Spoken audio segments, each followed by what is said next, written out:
This edition of the Mike Wagner Show is brought to you by Picture This Photo Books, where remembering is the key ingredient. How beautiful your mother looked at her wedding, and even more so at yours. And who doesn't miss Grandma's meatballs? The holidays are coming. What better time to give a gift of remembrance that makes you laugh and cry all at the same time? Whatever gift of Grandma's recipes, or just because, those smiles and tears will melt your heart. Call Karen Shaw at 646-798-0809 or visit picturethisphotobooks.com. Mention the Mike Wagner Show and get 10% off your first order. Picture This Photo Books, bringing your memories back to life. They're whimsical, casual, or formal, and always uniquely you. The Mike Wagner Show is powered by Sonic Web Studios. If you're looking to start or upgrade your online presence, visit www.sonicwebstudios.com for all of your online needs. Call 1-800-303-3960 or visit us online at www.sonicwebstudios.com to get started today. Mention the Mike Wagner Show and get 20% off your project. Sonic Web Studios. Take your image to the next level. Hey everybody, it's Mike from the Mike Wagner Show. It's time to give a shout out to our official sponsor of the Mike Wagner Show, international award-winning author Mian Mohsen Zia. If you love fast-paced mysteries, then you'll love Missing by Mian Mohsen Zia. Available on Amazon in paperback and ebook. Missing is fast-paced and intriguing with an unforgettable twist. It takes place in 4 countries with 2 strangers and 1 target where truth is an illusion and those you love will be the first to go missing. It's available in paperback and ebook on Amazon. Missing by Mian Mohsen Zia has garnered great reviews and is even loved by Hollywood celebrities including Joanna Cassidy, Forbes Riley, and many others. So grab your copy today. Order Missing by Mian Mohsen Zia, now available at Amazon.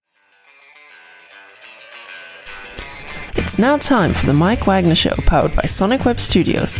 Visit online at sonicwebstudios.com for all your needs. The Mike Wagner Show can be heard on Spreaker, Spotify, iHeartradio, YouTube, iTunes, Anchor FM, Radio Public, and the MikeWagnerShow.com. Mike brings you great guests and interesting people from all across the globe. So sit back, relax, and enjoy another great episode of the Mike Wagner Show.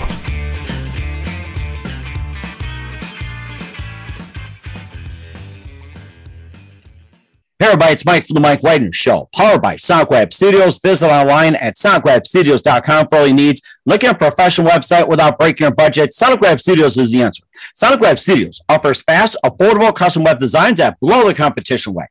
Call today, 1-800-303-3960. That's 1-800-303-3960, or email to support@sonicwebstudios.com. Mention the Mike Wagner Show, get 20% off your first project. Sonic Web Studios, take your image to the next level. Also, time to give an official shout out to our official sponsor of the Mike Wagner Show, international award-winning author Mian Mohsen Zia. If you love fast-paced mysteries, you love Missing by Mian Mohsen Zia. Available on Amazon in paperback and ebook. Missing is fast-paced and intriguing with an unforgettable twist. Takes place in 4 countries, 2 strangers, 1 target, where truth is an illusion and those you love be the first to go missing. It's available on Amazon in paperback and ebook. Missing by Mian Mohsen Zia has garnered great reviews and even loved and enjoyed by Hollywood celebrities, including Joanna Cassidy, Forbes Riley, and many others. So grab your copy today for those Missing by Mian Mohsen Zia, available on Amazon. Also, the Mike Wagner Show is brought to you by Picture This Photo Books, where remembering is the key ingredient.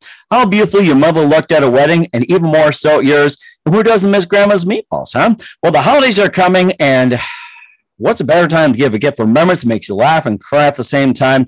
Whatever gift for Grandma's recipes, or just because those smiles and tears will just melt your heart. Call Karen Shaw, Picture This Photo Books, at 646-798-0809. That's 646-798-0809. Or visit picturethisphotobooks.com. Mention the Mike Wagner Show, get 10% off your first order. Picture This Photo Books, bring your memories back to life. The whimsical, casual, or formal, and always uniquely you. And don't forget to check out the Mike Wagner Show on over 30 podcast platforms. Take the Mike Wagner Show with you on any mobile device. Subscribe to the Mike Wagner Show on the YouTube channel. Follow us on Instagram and Twitter today, and check out the Mike Wagner Show merchandise at themikewagnershow.com. Also on Amazon at the Mike Wagner Show podcast, t-shirts, pop sockets, throw pillows, tote bags, a lot of goodies and more. Also check out the Mian Mohsen Zia store on Amazon for great books like Missing, Once, and Wrinkles, and great merchandise, t-shirts, pop sockets, hoodies, you name it, he's got it. Go to amazon.com/Mian Mohsen Zia and make sure you check out all this great stuff. And also, you can also donate generously to the Mike Wagner Show at themikewagnershow.com. Also on Anchor FM/support and PayPal, and make sure you do so today. We're here with a terrific author who began a writing career with a debut novel, A Cobbler's Tale, in 18. And he is a well-respected and a prolific historical fiction novelist. He also earned very high praise from Kirkus, Midwest Book Review, Amazon, Goodreads, and more. And the latest novel involves paranormal fiction and centers around the mummified remains discovered by two mountain hikers in the fall of 91. We'll talk about this amazing odyssey live, ladies and gentlemen, from the beautiful Plus Studios somewhere in New Jersey, the very multi-talented author, Neil Perrygordon. Neil, good morning, good afternoon, good evening. Thanks for joining us today. Well, it's good evening here in New York and New Jersey.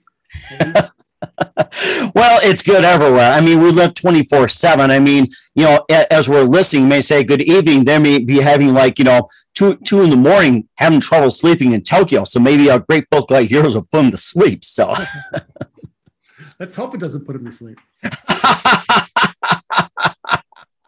Well, some could use a good story as well, too. And speaking of stories, you began your writing career with the debut novel, A Cobbler's Tale, back in 18. You're a well-respected and prolific historical fiction novelist. You earned very high praise from Kirkus, Midwest Book Review, Amazon, Goodreads, and more.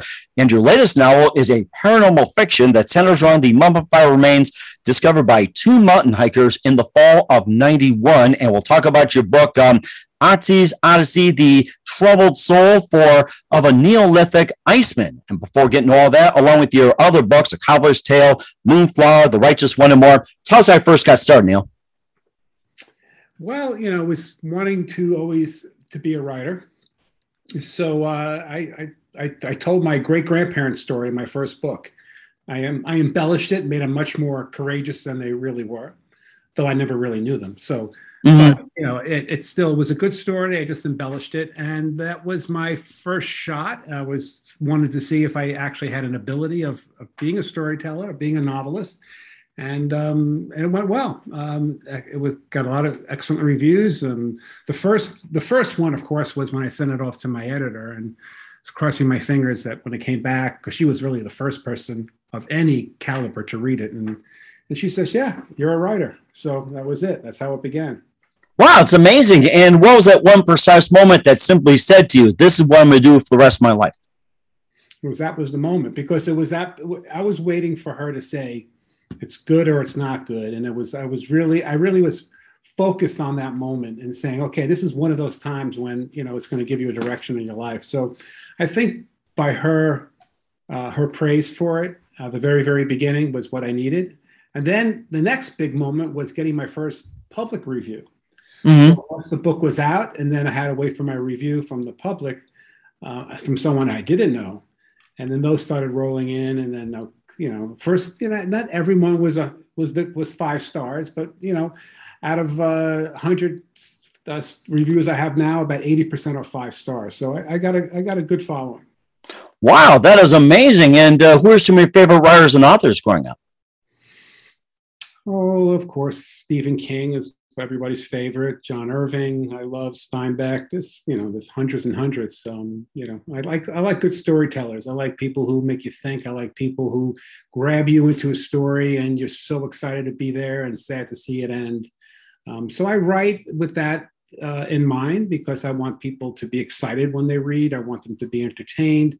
I want them to learn something, be surprised, as I am when I read my favorite types of books. That's rather interesting. What's your favorite Stephen King novel? Well, it has to be The Stand, I think. I read that when it first came out. We were in college. I remember we were sitting in the dorm room. I went to Pace University down in New York City. My room overlooked the Brooklyn Bridge. And all the guys on the floor read The Stand. We passed it around. We talked about it. And then one night, we all got the courage to try to give Stephen King a call. So we never actually got through, but I think we talked about it more than, then we tried. It was very anticlimactic, but it was lots of fun thinking what we were going to say to him at that time. And then we thought of him as this amazing writer back in 1980, but back then he was just really starting out. And I listened to his biography. He has a book called On Writing, which is for writers and how he writes his process and a little bit about his history. Mm-hmm. So when he talks about when he wrote The Stand, it was so interesting because he really wasn't as known as we know him now. But us as college students revered him in such a grand way. We thought of him as he is now. but he really wasn't. So that would have been a moment where we probably could have called him, got him on the phone, and had a good conversation. Huh. That's really interesting. And what were you studying at Pace University at that time? Marketing.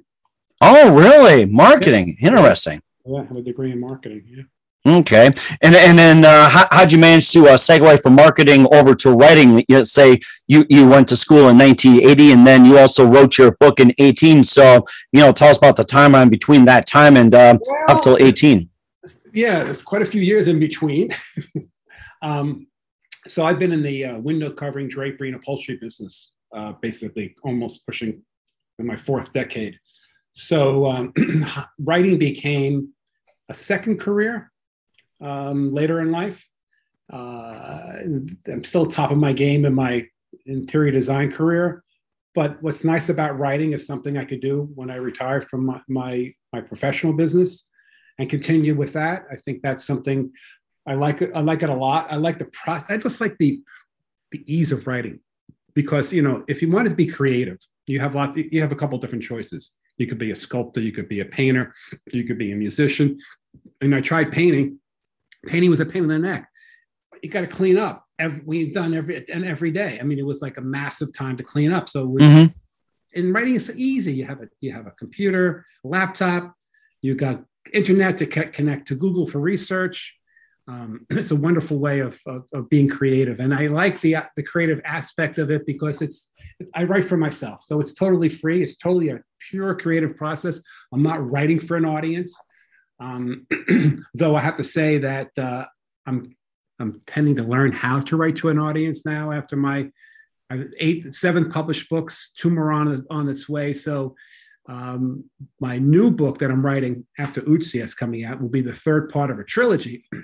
I have the first 2 books out, Hopecity and Cape Nome, and my new book will be called Denali, and that'll be a trilogy because from what I hear, people like to read series of books. That helps sell books is when you write them in a series. So this will be my first series. It'll be a trilogy, and that'll be out sometime next year. And what's the name of the series in the first book? The first book is called Hopecity. It's about the gold rush in Alaska in 1898. Mm-hmm. And then we go to 1900 to Nome, Alaska, where the next big gold rush moved to, where my next book is out. Actually, the audio book of Cape Nome will be out this fall as well. So all my books are in audio. This one is being recorded on audio now. So it's a very exciting story. Back in 1900 in Nome, Alaska, Wyatt Earp was up there. Huh. Wyatt Earp and his wife Josephine, they actually were partners in a saloon, a casino called the Dexter. So I weave Wyatt Earp into that story, which is kind of fun, and the whole gold rush in Nome, which was a real interesting time to be there in 1900. And then the 3rd story ends up, and it's called Denali, but it's a little bit more. It's less about the gold and more about the characters at this point. We're so in depth with the characters. So that is still in the process of being created, about 25,000 words in. Oh, wow. Okay. When can we expect Denali to come out to complete the trilogy? I'm expecting it sometime at the beginning of next year. Next year. Okay. So you got Hopecity, Cape Nome, and Denali as a trilogy. I am still looking forward to it. And I think I read something about similar where Wyatt Earp and his wife was up in Alaska. And I think they were part of the gold rush, part of the salute and everything. And I think there's a really good story that came out of it. So that sounded really familiar. And I'm looking forward to reading that. And we'll also talk about some of the other works like The Bomb Squad, Cobbler's Tale, Moonflower, and more along with otzi's Odyssey. But first, listen to The Mike Wagner Show at themikewagnershow.com, powered by Sonic Web Studios. Visit online at sonicwebstudios.com for all your needs. Look at a professional website without breaking your budget. Sonic Web Studios is the answer. Sonic Web Studios offers fast, affordable custom web designs at below the competition rate. Call today, 1-800-303-3960. That's 1-800-303-3960. Or email to support@sonicwebstudios.com. Mention the Mike Wagner Show. Get 20% off your first project. Sonic Web Studios, take your image to the next level. Also, time to give official shout out to our official sponsor of the Mike Wagner Show, international warring author Mia Molson-Zia. If you love fast-paced mysteries, you love Missing by Mia Molson-Zia. Available on Amazon in paperback and ebook. Missing is fast-paced and intriguing with an unforgettable twist. Takes place in 4 countries, 2 strangers, 1 target, where truth is an illusion and those you love be the first to go missing. It's available on Amazon in paperback and ebook. Missing by Mia Molson Theaters garnered great reviews and even often endorsed by Hollywood celebrities, including Joanna Cassidy, Forbes Riley, and many others. So grab your copy today for Goes Missing by Mia Molson Theaters, available on Amazon. Also, the Mike Wagner Show is brought to you by Picture This Photo Books, where remembering is the key ingredient. How beautiful your mother looked at a wedding, and even more so at yours. Who doesn't miss grandma's meatballs, huh? Well, the holidays are coming. What better time to give a gift for remembrance that might make you laugh and cry at the same time? Whatever gift for grandma's recipes or just because those smiles and tears, well, those melt your heart. Call Karen Shaw. Picture This Photo Books at 646-798-0809 or visit picturethisphotobooks.com. Mention the Mike Wagner Show. Get 10% off your first order. Picture This Photo Books. Bring your memories back to life. The whimsical, casual, or formal, and always uniquely you. And don't forget to check out Mike Wagner Show on 30 podcast platforms. Take the Mike Wagner Show with you on any mobile device. Subscribe to the Mike Wagner Show on the YouTube channel. Follow the Mike Wagner Show on Instagram and Twitter today. Check out the Mike Wagner Show merchandise at themikewagnershow.com. Also on Amazon.com at the Mike Wagner Show podcast, t-shirts, pop sockets, throw pillows, tote bags, and more. Make sure you order today. And don't forget to check out the Me and Molson Zia store on Amazon for great books like Missing, Once, and Wrinkles. And for cool merchandise, make sure you check out the Me and Molson Zia store on Amazon. And also support the Mike Wagner Show on Anchor FM, PayPal at the Mike Wagner Show or Mike Wagner voiceover. And also support us at the MikeWagnerShow.com. Click on donate and make sure you give generously today. We're here with author Neil Perrygordon here on the Mike Wagner Show. We talked a little bit about Hope City, Cape Nome, and also Denali as completing the trilogy. And before I talk about Otzi's Odyssey, the troubled soul of Neolithic Iceman, you also had some books out there called A Cobbler's Tale, Moonflower, The Righteous One, and more. And well, first of all, let's start with the Bomb Squad, Clash of Patriots, Book 1, and tell us more about that. Bomb Squad is historical fiction. Takes place in New York City during World War I, actually right before the America gets involved in the war. So the war broke out. We still were neutral. We didn't get involved, but we had a lot of Germans in the New York metropolitan areas, particularly on the Jersey side of the river, and they got stuck here during the war. So war broke out. They were a lot of Germans were here. They ended up being stuck in mostly on Jersey City and Hoboken. In fact, there's still a big German population there now. But we had a lot of issues, spies. We had bombings going off. So the U.S. government we didn't have a CIA back then, and our intelligence wasn't as it is today. So the British Secret Service were really the premier intelligence organization in the world. So they sort of established this bomb squad in New York City. And my lead character, plays the lead detective of the bomb squad. And he has to find out what's going on with these bombings going on in the New York, New Jersey area and elsewhere. Meanwhile, so he's the protagonist. The antagonist is also is a German national, but American. But he's loyal to Germany, and he's a spy. So there's two men, both were born in Germany, but both are American. One's patriotic to the American cause, one's patriotic to the German cause, and that's where the excitement takes place. That's really interesting as well, too, and also talks about having the guy Schwartz as well, too, hell bent to strike the Americans from entering the war and everything else. And also you had A Cobbler's Tale, which is also Jewish immigrants' story of survival, Eastern Europe, New York's Lower East Side, and tell us a bit about that one. That's the first book, called A Cobbler's Tale. It takes place also before World War I breaks out, but it's about this Jewish family living in southern Poland, which was called Galicia at the time, part of the Austrian-Hungarian Empire. The father decides he wants to immigrate to America. And very typical of that time, the men would go first, try to establish a good connection there, get a job, get a place to live, make sort of relationships, and then bring the family over. So that's what my main character did, Pincus. Pincus decided to come over and left his wife, who was pregnant at the time, and 3 children back in Poland. And while he's here as a cobbler, trying to get himself established, war breaks out in Europe, and he was supposed to go back within a year to get them, but it's now too late. They're stuck right in the middle of a war zone, a very bloody war zone between the Russians and the Germans and the and the Austrians. It becomes an adventure story. He goes back and he tries to save him during war. And meantime, here in the Lower East Side of New York, at that time, gets himself involved with the wrong people, with some gangsters, and he has some unfortunate circumstances. I also have their son, Moshe, is what's called a tzaddik, and he is only 36 tzaddik on the earth at any one time. So he has this mystical about of making people feel at ease when he meets them, especially at their time of just as about to die. So he has this magical ability. They call it a hand of God.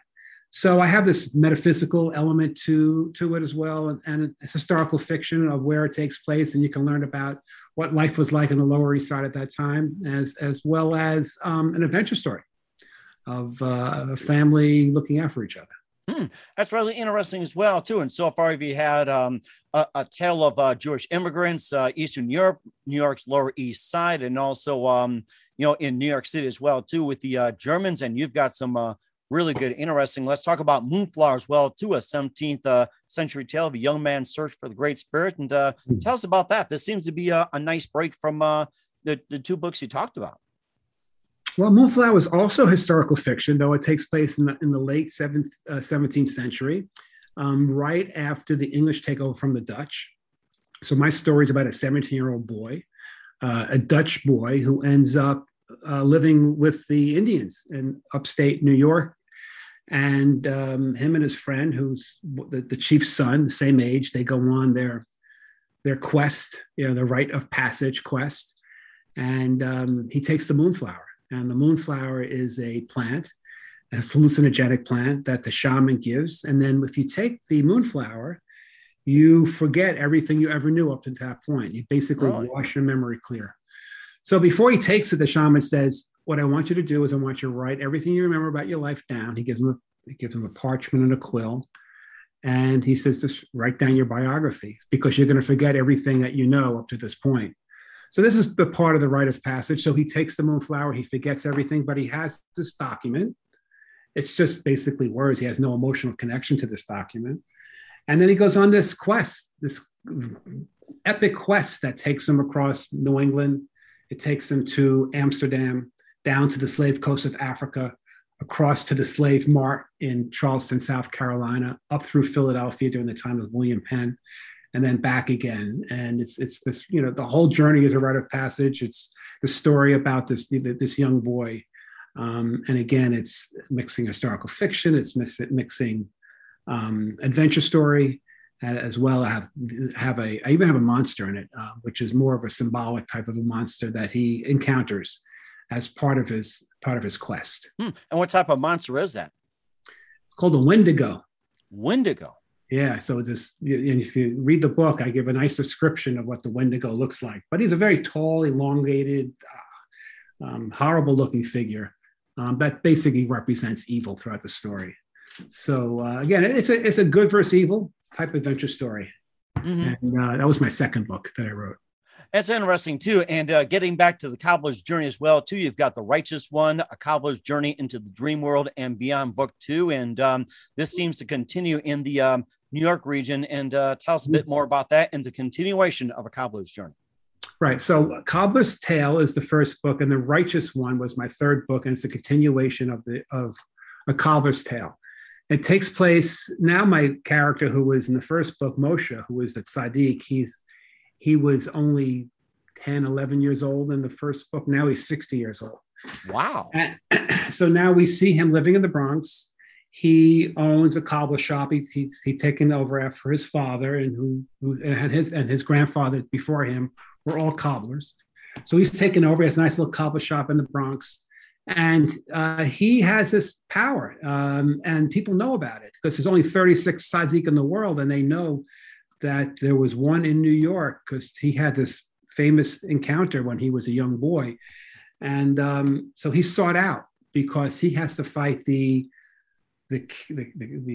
evil character that is the opposite of the tzaddik, which is called the Rasha. So, everything in life has balance. So we have good and evil. We have the tzaddik, we have the rasha. So the rasha is causing havoc and evil throughout the Bronx. And so he is brought to fight the rasha. So he's sort of the reluctant hero in the story. And actually got a lot of good reviews. It's not historical fiction.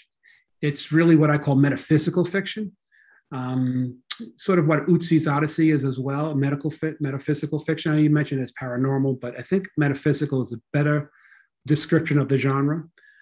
So I like that, talking about the unknown in my stories. I try to bring that in as much as I can, because it's an opportunity to be creative. It's an opportunity to allow the reader's mind to take a journey with you.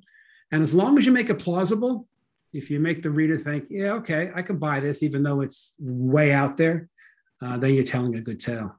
And it sounds like those are really good tales as well, too, Neil. And before we talk about Sadie Sin, how'd you first get involved? What got you interested in the metaphysical and the paranormal?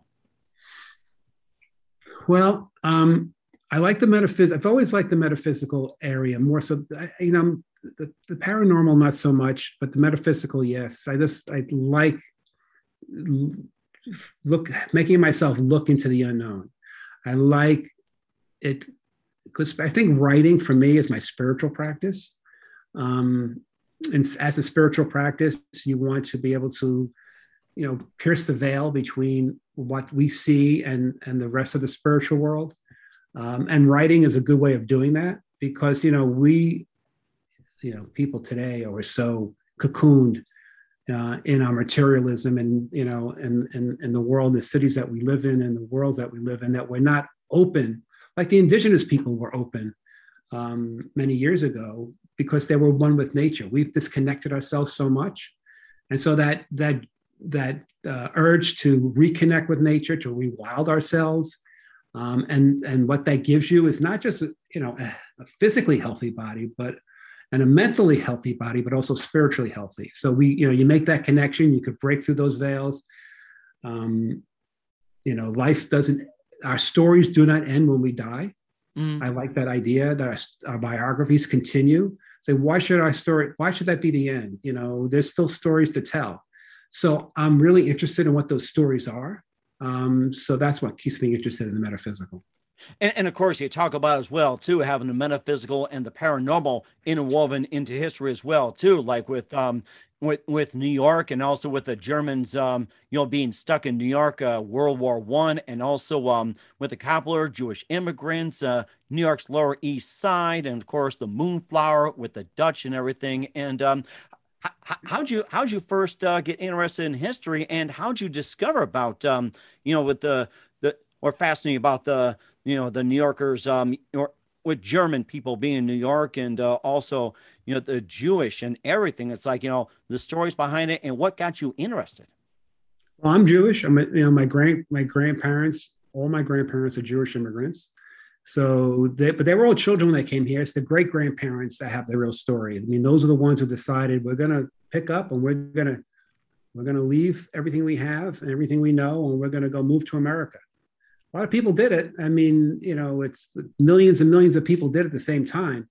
What I like about historical fiction, I've always liked about it, is it's a way to learn something about history and not knowing you're learning something because it's fun. Mm-hmm. So I like that idea. I like the idea that I can read a book and be entertained and learn something about history. So that is very appealing to me as a reader, and as a writer, I do the same, because now that I'm writing about it, I'm learning about it too. So I didn't know there were Germans in New Jersey during World War I until I started writing my book, and then I started doing research and going, oh, isn't that interesting? And oh, isn't that interesting? And because I don't write with an outline, I write with an idea. I write with a concept, I write with a premise, and have sort of an idea where I want it to go, but that's all I know. So I write, and the writing just sort of brings me to different places. It surprises me. And 80% of what's written when I'm done, I had no idea would have been there when I started. Maybe even more than 80%. If I had to put a number on it, it'd probably be over 90%. Wow. So that to me is I like in the process, because I think if I'm surprised at the story as I'm telling it, the reader will be surprised. Mm-hmm. And of course, what's surprising as well, too, you also have Sadie Sin, the Zwi McDowell's Reign of Terror. It's about a woman named Sadie. She's a Jewish in 1924 in Poland, fall in love with a handsome professor. And of course, there's also with, trafficking going on with the women, and an epic tale and everything else. And tell us more about that. That seems like a nice different change of pace from your previous books. Well, it is a change of pace. It is a historical fiction. A lot of people don't know about this, but in the 1920s, between mid-1920s and mid-1930s in Buenos Aires, Argentina, there was sex trafficking going on. There were brothels, hundreds and hundreds of brothels throughout Buenos Aires with sex slaves. They had women sex slaves working there. And these were Jewish men who ran these things. And wow. they got women from Poland, from poor Jewish girls from Poland, going there, acting as agents, saying, we have rich husbands in Argentina who are rich Jewish husbands in Argentina looking for young girls to marry them. And you give up your daughter, we'll take her. She'll live the life of a princess. And so a lot of these families, were very poor, and thought, okay, give our daughter a chance. Meanwhile, they were signing them away and giving them up, and they ended up on boats, going across steamships going to Buenos Aires and becoming sex slaves, and they could never leave. So my story is based on that premise. So I have my Jewish girl in Warsaw, Poland, college age, and she falls in love with the college professor. And he's not Jewish. So the father's like, there's no way you're marrying this man. This is not happening. And she is, beside herself, of course. So he decides after, being very frustrated, to sell her to this Argentinian businessman. And they don't know what they just sold her into. And off she goes. And if this is an adventure story, so of course my college professor has to go and rescue Sadie from these brothels. And that's Sadie's Sin. Mm-hmm. And how do you think the sex trafficking situation in Argentina compares to today? Well, there's been comparisons. So, when I was researching the sex trafficking there, they were bringing up the Jeffrey Epstein character, him and that woman who's associated with, because they were also doing sex trafficking as well. Different setup. Both men he was Jewish too, Jeffrey Epstein. It was a horrible thing, and that the Jews could do what the Jews. It was disgusting that could go on. This is a horrible thing, and that's one thing in history a lot of people don't know about. When I mention this story or they read it, they said it's a time in history no one really has been aware of. Wow. Yeah. That is something. And of course, that's been going on throughout the news as well, too. And do you think our current system is fighting sex trafficking right now, or are they just simply letting it go? Do you think it's neutralizing, or you think it's getting worse? No. It's definitely getting, well, listen, and I'm sure in some third world countries where, things are backwards, you look at what's going on in Afghanistan with the Taliban. Women have no rights there. They're treated terribly. So, it's all about the abuse of women, be it sexually orientated or, just totally power. So, it goes on. I think we're much less tolerant now in this country than we ever been in the past. So that's a good thing. And we don't allow as much as used to go on. You can look at, what would happen in the 60s and, with how men treated women, and by looking at shows like Mad Men, and you shake your head going, how do people allow that? So things have changed, but, it's good to bring these things up of what things, in terms of history and show what was really going on. Mm-hmm. And make people aware too. And that's fantastic. You've done a great job of doing that, Neil. And where can we find all your books at? Amazon.com. You go to Amazon.com, just type in Neil Perry Gordon, and you'll see my library of books there. And you can get them also. What's good, Mike, you could get them as an ebook. You can get them as a paperback, and they're all on audio. So if you like to listen to your books, books on tape type thing, All my books are on Audible, and my newest Audible book is Cape Num. That's being recorded now and will be out probably end of this year.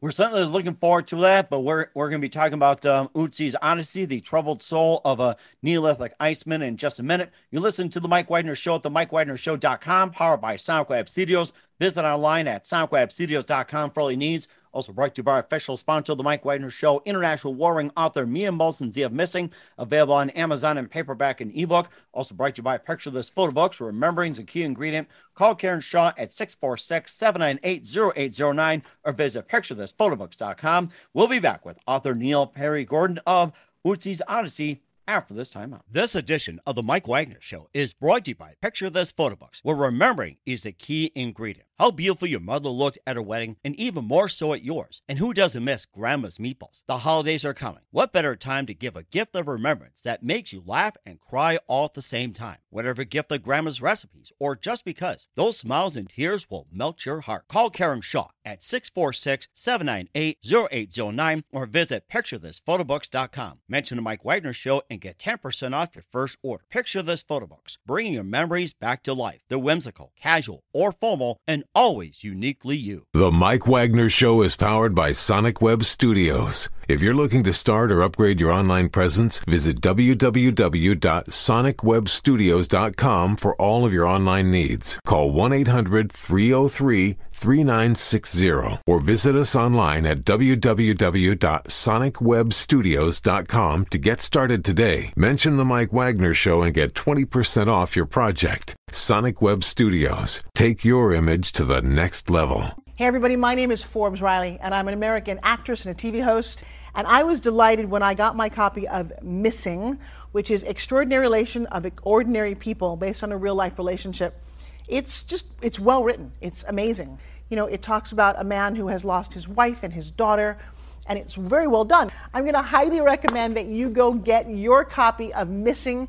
It is a powerful, exciting read. Mr. Mian Moshe Zia. He is the author of Missing. And I want to give a big shout out and a kiss all the way halfway around the world to my dear friend. Check him out at Mia's website. It's called www.miamoshenzea.com. Missing, available on Amazon. Again, I'm Forbes Riley, and I will see you again soon. Bye-bye. Hey, this is Ray Powers. And if there's one thing you can count on in these unpredictable times, it's that you're in good hands getting some great radio, courtesy of The Mike Wagner Show.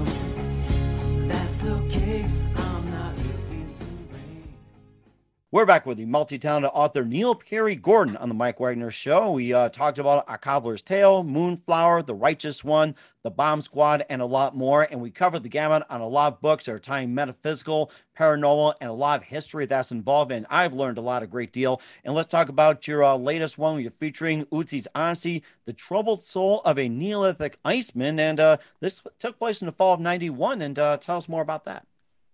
Well, his corpse was found in the fall of 1991.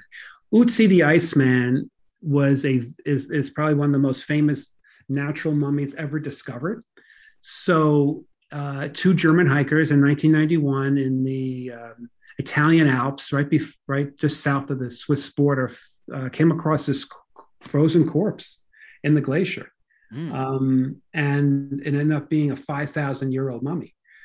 He was discovered, and they found not only the mummy, but they were able to find his bow and arrows and hair, and his knife, his boots, clothes he wore. Everything was there. It was like this little time capsule inside this glacier. And also they knew what he ate in his stomach. They did tests on him, DNA tests. They found he was 5,000 years old from the Neolithic time. They looked at his fingernails, and they saw how, able to analyze his fingernails. He had tattoos on his body. So they found the tattoos. They found a arrowhead located in his shoulder. They sort of try to piece back how he was killed up there, how he died. No one, of course, no one knows. So he is an archaeological specimen of the millionth degree because of what they were able to discover. So to me, that was very interesting. And there has been some stories, some books, and a couple of films here and there of what Otzi's life would have been like 5,000 years ago. Mm-hmm. So, and I thought, okay, that's kind of cool to think about what his life was. But I wrote a story about not only the Iceman himself, but also the soul of the Iceman. So we all have souls. Our souls move on after we pass.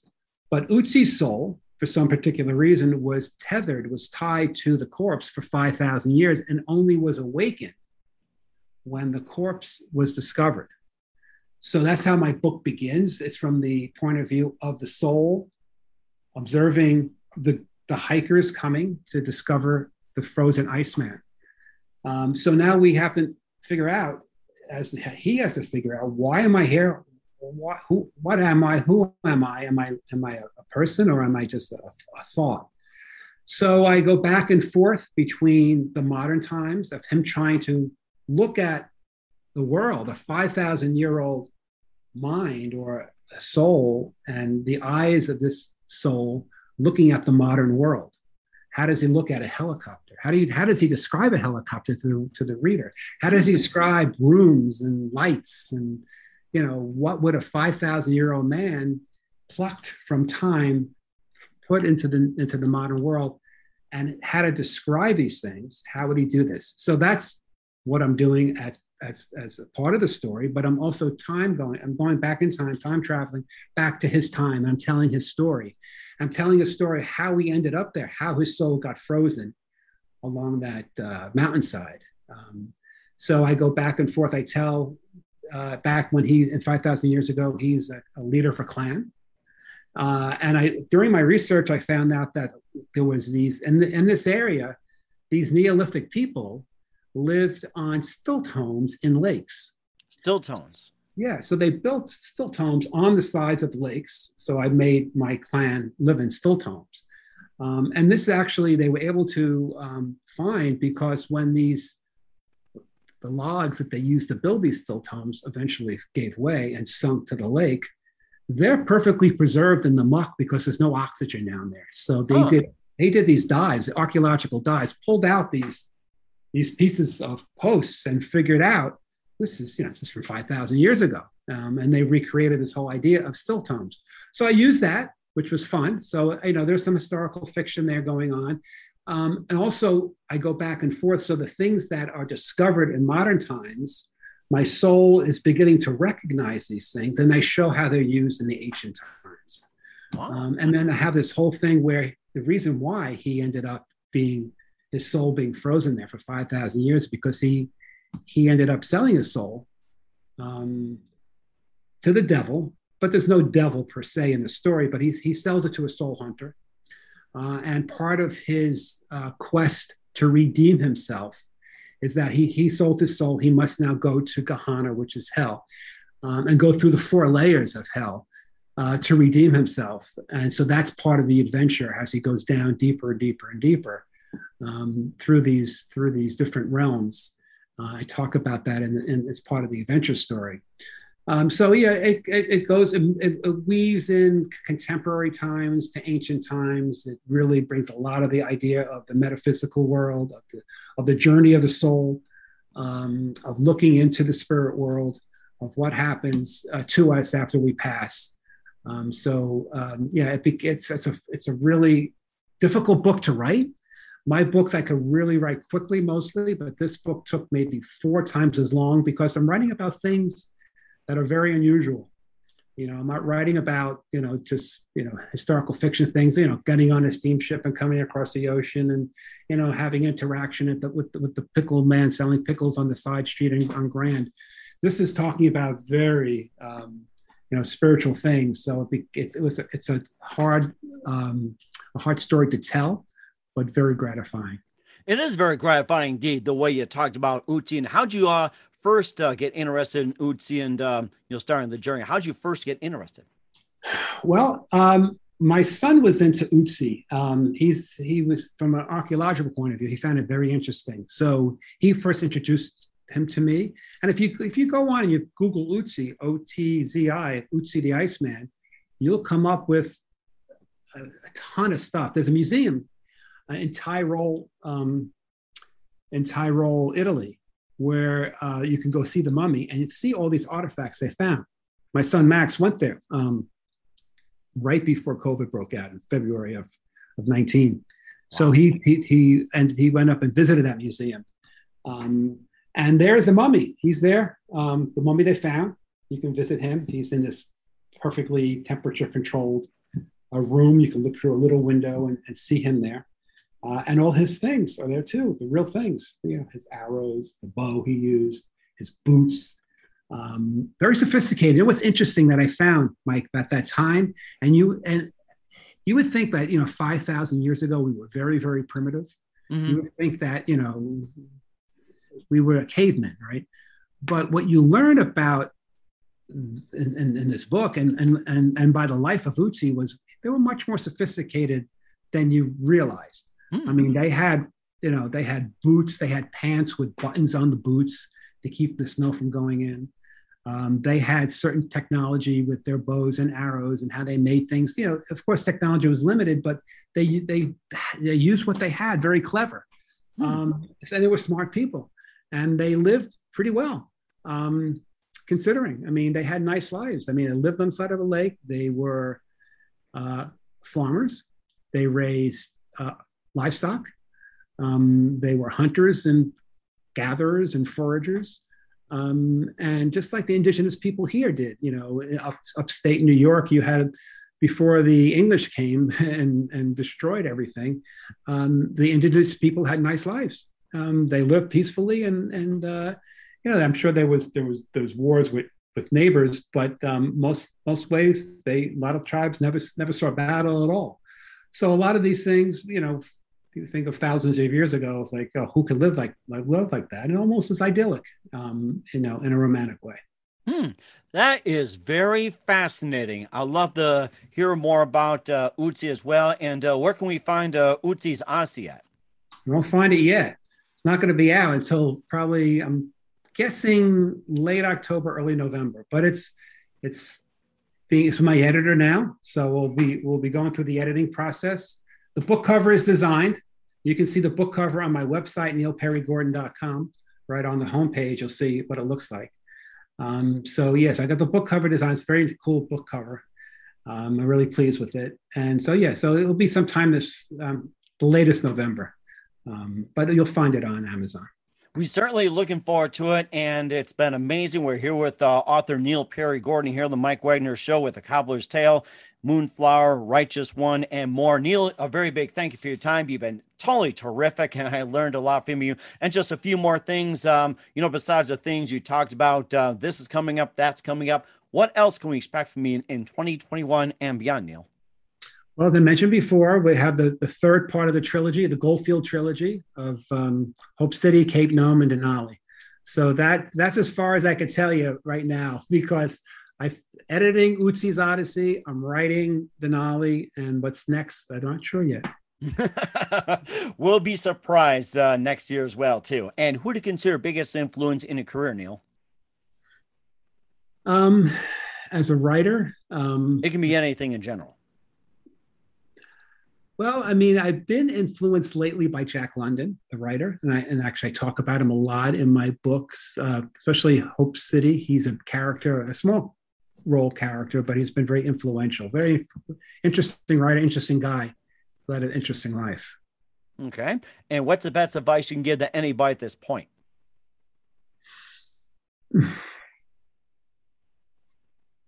Well, best advice is to look within and try to see beyond, the technology that's encompassing us. Try to break through, connect with nature. Connect with nature, rewilding yourself. That to me is the best advice, because I know what happens when we end up locking ourselves off into that other world. Mm-hmm. And that's a very good point as well, too. Once again, we're with well-respected and prolific historical fiction novelist and author Neil Perrygordon here on the Mike Wagner Show. Neil, a very big thank you for your time. You've been absolutely fantastic. Learned a lot from you. Looking forward to having you again soon. Do us a favor. Keep us up to date. Love you back in 2021 and beyond. Don't forget to keep in touch. Once again, tell us about your upcoming projects. What's your website? How do people contact you? Where can people purchase or check out your books? 2 places. You go to Amazon.com. Type in Neil Perrygordon or go to neilperrygordon.com and you can learn more. We certainly will do so. Once again, Neil, a very big thank you for your time. You've been absolutely terrific. Learned a lot. Looking forward to having you again soon. Do us a favor. Keep us up to date. Love you back in 2021 and beyond. Don't forget to keep in touch. You've been absolutely terrific. And we definitely wish you all the best.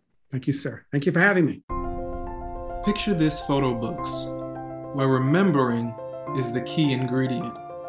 Preserving memories, keeping the memories of your loved ones alive as they reach in and touch your heart. How beautiful your mother looked at her wedding, and even more so at yours. The holidays are coming. What better time to give a gift of remembrance that makes you laugh and cry all at the same time? Whether it's a gift of past holidays, grandma's recipes, long ago moments, or just because. Those smiles and tears will melt your heart. Call Karen Shaw at 646-798-0809. Once again, that's 646-798-0809. Or visit picturethisphotobooks.com.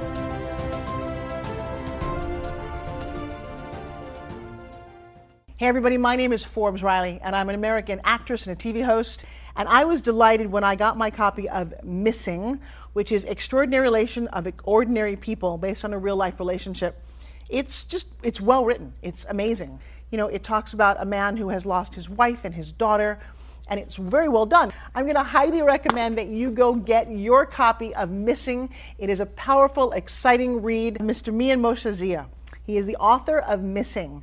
And I want to give a big shout out and a kiss all the way halfway around the world to my dear friend. Check him out at Mia's website. It's called www.miamoshenzea.com. Missing, available on Amazon. Again, I'm Forbes Riley, and I will see you again soon. Bye-bye. The Mike Wagner Show is powered by Sonic Web Studios. If you're looking to start or upgrade your online presence, visit www.sonicwebstudios.com for all of your online needs. Sonic Web Studios specializes in custom web design, app development, social networking, search engine optimization, domain registration, email marketing, online stores, and more. Since our birth, we have been designing and developing immaculate websites and providing web solutions which are a cut above the rest. As a leading web designing enterprise, we have a team of extremely talented web designers who are well-focused and have the experience of working on multiple web developing platforms such as PHP, Magento, Custom WordPress, and more. Sonic Web Studios has been helping businesses of all kinds, whether big, small, established, or startup, impress their audiences with exemplary web solutions. We don't just create beautiful and functional websites. We give you a complete online solution with the main goal of enhancing your yearly revenues. We aim to give your business the online exposure and brand acknowledgement that will help you in achieving increased conversions leading to profitable sales. Call 1-800-303-3960 or visit us online at www.sonicwebstudios.com to get started today. Mention the Mike Wagner Show and get 20% off your project. Sonic Web Studios. Take your image to the next level. Thanks for listening to the Mike Wagner Show, powered by Sonic Web Studios. Visit online at sonicwebstudios.com for all your needs. The Mike Wagner Show can be heard on Spreaker, Spotify, iHeartradio, iTunes, YouTube, Anchor FM, Radio Public, and themikewagnershow.com. Please support our program with your donations at themikewagnershow.com.